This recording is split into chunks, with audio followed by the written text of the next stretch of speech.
Selamat watching. Di video ini, saya akan menunjukkan kepada Anda cara menghapus akun di TV PANASONIC TN-43W70AEZ Anda. Jadi dari menu beranda, cukup arahkan ke ikon profil Anda di pojok kiri atas layar, lalu pilih kelola akun, kemudian pilih akun yang ingin Anda hapus. Dalam kasus saya ini, saya diwajibkan untuk memasukkan kata sandi agar bisa mengaksesnya.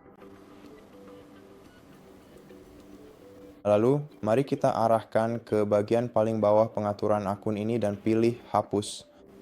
Konfirmasi. Dan dengan cara ini, Anda dapat menghapus akun apapun, termasuk akun Anda sendiri. Sekian untuk video ini. Jika suka, jangan lupa subscribe, like, dan komen di bawah. Dan sampai jumpa lagi.